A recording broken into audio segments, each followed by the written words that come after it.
दिल्ली विधानसभा चुनाव के नतीजे आ चुके हैं और दिल्ली की जनता ने अपना जनादेश जो है इस बार भारतीय जनता पार्टी को दिया है और आम आदमी पार्टी को सत्ता से दूर रहने का जो है आदेश सुनाया है।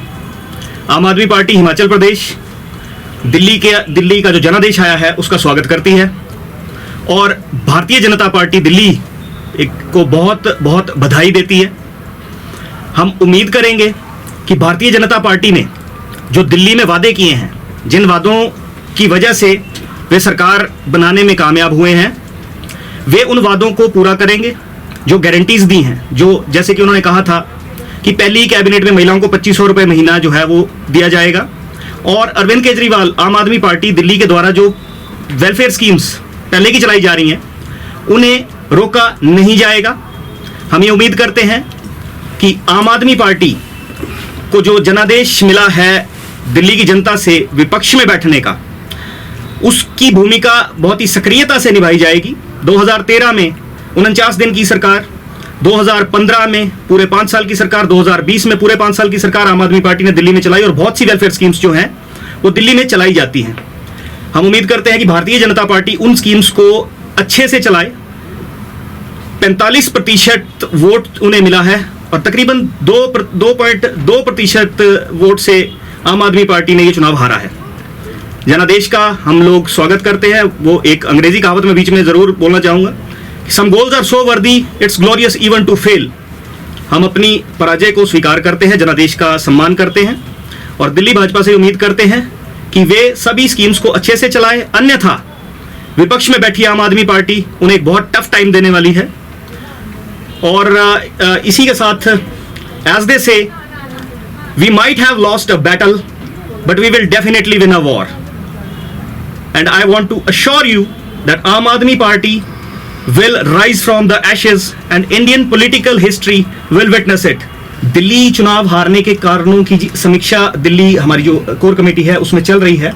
इसी अवज में अभी हाल ही में अरविंद जी ने, हमारे जो नेशनल कन्वीनर हैं, उन्होंने जीते हुए एमएलएज की मीटिंग भी बुलाई है और हारे हुए एमएलएज की मीटिंग भी बुलाई है और ये समीक्षा भी चल रही है और बहुत जल्दी जो कारण है हम आपके साथ साझा करने में कामयाब हो जाएंगे। सीएम और डिप्टी सीएम चेहरे तो मेन वही थे, वही हार गए, तो इसको लेकर कैसे देखती है आम आदमी पार्टी? आपको लगता है कि इससे मनोबल काफी टूटा है?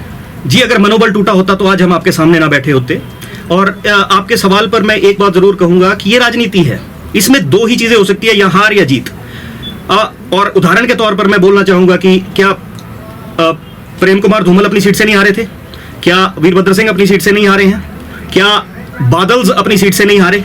तो इस तरह से सिर्फ आम आदमी पार्टी के सीएम और डिप्टी सीएम ही एक ऐसा नहीं पिन पॉइंट नहीं कर सकते। इतिहास उठाकर देखिए तो बहुत से सीएम्स और डिप्टी सीएम्स अपनी सीटों से हारते रहे हैं क्योंकि ये चुनाव है। आपको लगता कि हमको भी यही लगता है कि जो ये चुनाव था भाजपा की बजाय आपका कांग्रेस से हुआ है मुकाबला, क्योंकि जो हार जीत है वो थोड़े से जो वोट रहे हैं वो वोट जो है कांग्रेस के कैंडिडेट ने जीते। देखिए, कांग्रेस इस देश की सबसे पुरानी पार्टी है और वो एक राजनीतिक दल है। दिल्ली लड़ना या कोई भी प्रदेश लड़ना ये उनका लोकतांत्रिक अधिकार है। वो लड़े हैं, उन्हें कितने वोट पड़े हैं, कितनी कन्वर्जन होने पाई है। अब हम ये चीज नहीं बोल सकते कि हम कांग्रेस को ये नहीं कह सकते कि आप अगर आम आदमी पार्टी की सरकार दिल्ली में तो आप ना लड़ें। लेकिन एक बात मैं आपसे जरूर कहना चाहूंगा, थोड़ी सी हास्यास्पद भी है, कि हम कांग्रेस की कंसिस्टेंसी के बहुत फैन हो गए हैं। 3 बार उन्होंने दिल्ली में सरकार बनाई थी और अब 3-0 हो गए हैं, तो हैट्रिक वो लगा चुके हैं। तो कंसिस्टेंसी बहुत है कांग्रेस की। क्या आम आदमी पार्टी को चेहरे बदलने की जरूरत है अपनी पार्टी रिप्रेजेंटेटिव दिल्ली के अंदर सडनली? हम बीइंग आम आदमी पार्टी के जो हम लोग कार्यकर्ता हैं, हमें नहीं लगता कि हमारी जो सीनियर लीडरशिप दिल्ली के अंदर बैठी है उनकी कार्यशैली में, उनकी बुद्धिमत्ता में, उनकी डिसीजन मेकिंग में किसी भी तरह की कोई भी कमी है। और हमें, ये मेरा एक पर्सनल पॉइंट ऑफ व्यू है कि किसी भी तरह से कोई चेंजेस करने की आम आदमी पार्टी को जरूरत नहीं है। बात वही है कि अभी हम गिरे हैं, दुगनी ताकत से उठ के बाहर वापस आएंगे। देखिए, आपने जो मुझसे सवाल किया है वो एक ये है कि आप बात कर रहे हैं अरविंद केजरीवाल जी की एक स्टेटमेंट की। अगर इसके पैरेलल मैं स्टेटमेंट्स की बात करूं तो मैं भिदोड़ी जी की स्टेटमेंट्स की बात भी कर सकता हूं, जो महिलाओं के बहुत खिलाफ थे। उनके स्टेटमेंट्स गुंडागर्दी वाले थे, सब कुछ था, लेकिन मैंडेट उन्हें मिला है तो हम ये नहीं कह सकते कि अरविंद जी की स्टेटमेंट गलत थी या बिधूड़ी जी की सही थी। तो इसलिए चुनाव आएंगे तो आरोप प्रत्यारोप होंगे, स्टेटमेंट्स कुछ ना कुछ टंग ट्विस्टर्स भी होते हैं, बहुत सी चीजें चुनाव में होती हैं, लेकिन अब रिजल्ट आ चुका है। आज हम आपसे सिर्फ इतना ही बताना चाहते हैं कि कोई भी ये गलतफहमी दिल में ना पाले कि आम आदमी पार्टी के कंधे गिर गए हैं, या किसी भी तरह से जो लोग ये नैरेटिव चला रहे हैं कि आम आदमी पार्टी खत्म हो चुकी है, वो गलतफहमी में है। We are strong and stronger enough. Anna Hazare ने कोई मैसेज दिया था कि भी मेरी बात नहीं सुनी, अगर ये शराब जो लेकर वो बयान दिया है, अगर वो उनकी मान लेते तो इस तरह का हसर नहीं होता। तो अन्ना हजारे नेचुरली उनको दुनिया फॉलो करती है और लोग सुनते भी हैं। अब इस पर दो नैरेटिव बनते हैं। भाजपा जिसने गवर्नमेंट बनाई वो कहते थे कि अरविंद जी ने और आम आदमी पार्टी दिल्ली ने शराब घोटाला किया, दैट मीन्स 1+1 जो था वो घोटाला था। और अन्ना हजारे कहते हैं कि 1+1 देना गलत था। तो जिसने सरकार बनाई उसकी स्टेटमेंट अलग है, और जिन्हें खुशी हो रही है कि सरकार हमारी नहीं बनी उनकी स्टेटमेंट अलग है। तो नैरेटिव एक होना चाहिए, अगर शराब नीति सही थी या शराब नीति गलत थी, इस पे क्लैरिटी ना भाजपा को है, और पूजनीय अन्ना हजारे जी को भी मैं कहना चाहूंगा नहीं।